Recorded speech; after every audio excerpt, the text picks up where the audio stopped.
আসসালামু আলাইকুম দর্শক, খুবই ভয়ঙ্কর ভয়াবহ অবস্থা। চট্টগ্রামের হাটহাজারী ফটিকছড়ির সীমান্তবর্তী হালদা নদী, হালদা নাজিরহাট, হালদা নদীর নতুন ব্রিজ সংলগ্ন এলাকায় হালদার দক্ষিণ পশ্চিম পারে হালদা নদীর আমি এখন যেই জায়গাটিতে দাঁড়িয়ে আছি, এটি একেবারে ব্লকের সাথে লাগু একটি বাঁধ। এই বাঁধে ব্লক ভেঙে ব্লকের উপর দিয়ে পানি প্রবাহিত হচ্ছে। হালদার পানি ভয়ঙ্কর ভাবে ঢুকে পড়ছে লোকালয়ে। এখানকার পার্শ্ববর্তী নদী পাড়ের সাথে লাগোয়া বাড়িগুলোর নাম কি? সালে আহমদ দফাদার বাড়ির কয়েকশো পরিবার পানিতে বিলীন হয়ে যাচ্ছে। খুবই ভয়ঙ্কর অবস্থা। আমরা একটু আগেই সেনাবাহিনীর সাথে উদ্ধার টিমের সাথে কথা বলেছি, তারা আসছেন উদ্ধার কার্যক্রম চালাতে। দর্শক, আপনাদেরকে দেখানোর চেষ্টা করছি একবারে একটু ধরেন, আমার দিকে ধরেন। দর্শক, আপনারা দেখতে পাচ্ছেন আমার পেছনেই যে হালদার প্রবাহমান ধারা, হালদার যে পানি পাহাড়ি ঢল এবং গত কয়েকদিনের বর্ষায় অতিক্রম করে ঢুকে পড়ছে লোকালয়ে। এখানে এখন যে ভয়ঙ্কর, খুবই বিপজ্জনক। পার্শ্ববর্তী ওই পার থেকে মানুষরা আসলে হালদার পারে রয়েছে। আমরা দেখাচ্ছি সরাসরি সেই জায়গাটিতে।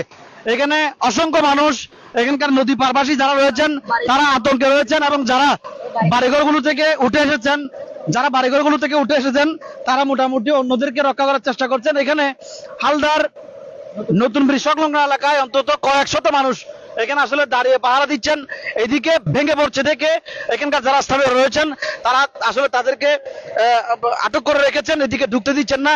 আপনাদেরকে যদি দেখাই, আমি নিজেও আসলে কিছুটা সংকটাপন্ন। পানির দাঁড়িতে প্লাবিত করার সম্ভাবনা রয়েছে। আমি একটি জিনিস জানাতে চাই, যারা আমার এই সংযোগটি দেখছেন সরাসরি, তাদের চুরি হয়েছে, তাই কিছু অংশ এদিকে কাজ ভালো ছিল না, এদিকে আসেন ভালো হয় নাই, তাই বিদায় আজকে আমাদের এই করুণত। আমরা চাচ্ছি সরকার আমাদেরকে সহযোগিতা করবে, এবং বর্তমান আমাদের নতুন সরকার ওরা আমাদের দিকে দৃষ্টি রক্ষণ করবে, এবং আমরা চাচ্ছি সেনাবাহিনী না, কারণ এইখানে পানি দেখা যাচ্ছে যে এই পানিটা বলকের উপর পর্যন্ত উঠে গেছে। এই লেভেল যদি হয় তাহলে ঘরের চালের উপরে উঠবে পানি। আপনারাও কি এখানকার? আসসালামু আলাইকুম রহমতুল্লাহ। আমাদের পরিবার সবাই সরে গেছে। আমি আসলে বাইরের মানুষ, আমি এখানে আসছি, সবাই আসছে। সবাই মানুষ আসার কারণে আরো ভেঙে যাচ্ছে, আরো ভয়াবহ হয়ে যাচ্ছে। সেজন্য আমরা সবাইকে আটকে রাখছি নতুন ব্রিজের এখানে। সবাই এদিকে আসতে পারতেছে না, সবাই আমাদের জন্য দোয়া করবেন। আসসালামু আলাইকুম রহমতুল্লাহ। আসসালামু আলাইকুম। আমাদের হালদার বেড়িবাঁধ নাজিরহাট নতুন ব্রিজের পশ্চিম পাশে যে বেড়িবাঁধটা হয়েছে তার উচ্চতা আসলে অনেকটা নিচু হওয়ার কারণে এবং কাজ পরিপূর্ণ না হওয়ার কারণে এই বেড়িবাঁধটা ভাঙন হয়। এবং আমরা যে ঝুঁকিপূর্ণ অবস্থায় যখন পর্যবেক্ষণ করে আমাদের এলাকার মধ্যে যারা আছে, শিশু, বৃদ্ধ এবং মহিলা যারা আছে তাদেরকে নিরাপদ স্থানে সরিয়ে নিয়েছি, এবং দু একটা ঘরের মধ্যে অবশ্যই যাদের বাসস্থান দালান কোঠা আছে তারা নিরাপদ স্থানে থাকার জন্য রয়ে গেছে, এবং তারা নিরাপদ স্থানে আছে। এবং আমি এই অত্র এলাকার যারা এই ভাঙনের অংশে বিভিন্ন জায়গা থেকে লোক আসার জন্য চিন্তা ভাবনা করতেছে, আসলে আমরা তাদেরকে বাধা প্রতিহত করে বিভিন্ন জায়গায় আটকে দিচ্ছি, যাতে তারা বিপদের মধ্যে আটকার না পড়ে। ধন্যবাদ আপনাকে। দর্শক, আপনাদেরকে ভয়ঙ্কর পরিস্থিতির কিছুটা আমরা দেখাতে পাচ্ছি। এখানকার কয়েক শত পরিবার, একটি দুটি পরিবার না, এখানে যারা স্থানীয় রয়েছেন তারা আমাদেরকে যেভাবে জানিয়েছেন 200-300 পরিবার নদীর পানিতে বিলীন হয়ে গেছে, একেবারে বিলীন হয়ে গেছে। যেভাবে পানির প্রবাহমান ধারা, যেভাবে পানি ভিতরে ঢুকে পড়ছে, হাটহাজারী ফরাদাবাদ এলাকা প্লাবিত হচ্ছে। বেশিক্ষণ সময় লাগবে না। এখানকার মানুষদেরকে নিরাপদ দূরত্বে সরিয়ে নেওয়া হয়েছে। আমরা বারবার অনুরোধ জানাচ্ছি, যাদের কাছে ভোট আছে এবং যারা মানবিক মানুষরা রয়েছেন, আপনারা স্ব স্থান থেকে এগিয়ে আসুন। এই ভয়াবহ সংকটে, মানবিক সংকটে আপনারা এগিয়ে আসুন, সহযোগিতা করুন। আপনারা দেখতে পাচ্ছেন হালদার মুখোমুখি একেবারে তীরবর্তী যে ঘরগুলা, সে ঘরগুলা পানিতে ভাসিয়ে নিচ্ছে। যেগুলো পাকা দালান সেগুলো হয়তো কিছুটা টিকে আছে, কিন্তু পানির ধারা এবং আমরা সবাইকে জানাতে চাই এখনো যারা নিরাপদ আশ্রয়স্থলে ফিরে যাননি তারা শিশু এবং বৃদ্ধদেরকে নিয়ে নিরাপদ আশ্রয়স্থলে ফিরে যাওয়ার জন্য অনুরোধ জানাচ্ছি। দর্শক, এখানে আসলে আমি যে জায়গাটিতে দাঁড়িয়ে আছি সেই জায়গাটিতেও পানি চলে আসছে। এখানে ব্লকের আমরা যেই জায়গাটিতে দাঁড়িয়ে আছি সেটাও আসলে অনেকটা ঝুঁকিপূর্ণ, সেখানেও আসলে টিকবে কিনা বোঝা যাচ্ছে না।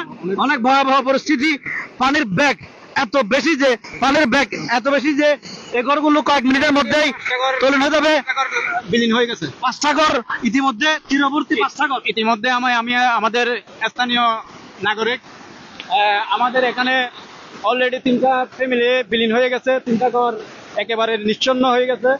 তো মানবিক দৃষ্টিতে আমরা আমাদের নতুন সরকারদের অনুরোধ করব আমাদেরকে হেল্প করার জন্য। ধন্যবাদ। আমার টস কিনা আমি কি পারবো, মুখোমুখি। দর্শক, যুক্ত করেছিলাম চট্টগ্রামের হাটহাজারী নাজিরহাটের সীমান্ত এলাকায় যে হালদা নদী বয়ে গেছে, সে হালদা নদীর পার থেকে নতুন ব্রিজ সংলগ্ন পাশাপাশি আধা কিলোমিটার এরিয়ার ভিতর, আধা কিলোমিটার চাইতেও কম এরিয়ার ভিতর, আধা কিলোমিটারের চাইতেও কম জায়গায় এই বাঁধটি ভেঙেছে। এদিক দিয়ে আসলে যেভাবে পানি ঢুকছে ওই প্রান্তেও একইভাবে পানি ঢুকার সম্ভাবনা রয়েছে বলে জানাচ্ছেন স্থানীয়রা। যেদিকে পানি ঢুকছে এই পানির প্রবাহন দ্বারা হাটহাজারীর অনেকগুলো ইউনিয়ন প্লাবিত করতে পারে ধারণা করা হচ্ছে। এখনো উদ্ধার টিমের কাউকে দেখা যায়নি। আমরা স্থানীয়ভাবে খবর পেয়ে এখানে এসেছি। আসলে এখানে ঝুঁকিপূর্ণ, অনেকেই উৎসুক মানুষ কিভাবে ভেঙেছে সেটি দেখতে আসছেন। এসেও তারা ক্ষতি করছেন যে পাড়ের যে সর্বশেষ অবস্থা সেটাও তারা আসলে ভেঙে যাবে বলে এখানকার স্থানীয়রা সন্দেহ করে আসলে সবাইকে এখানে ঢুকতে দিচ্ছে না। সবাই যার যার অবস্থান থেকে মানবিক হয়ে উঠুন, সহায়তা করুন এমন দুর্যোগপূর্ণ অবস্থাতে, এবং সতর্ক অবস্থানে যে যতটুকু পারেন সতর্ক অবস্থানে থাকুন। আমরা আবারও আপনাদের অন্য কোনো সংযোগে যুক্ত করব। ততক্ষণ পর্যন্ত ভালো থাকুন, সুস্থ থাকুন। ধন্যবাদ। চট্টগ্রামের হাটহাজারী ফটিকছড়ির উপর দিয়ে বয়ে চলা হালদা নদী থেকে যুক্ত করেছিলাম আমি সাইফুর রহমান সোহান। আচ্ছা, ঠিক আছে।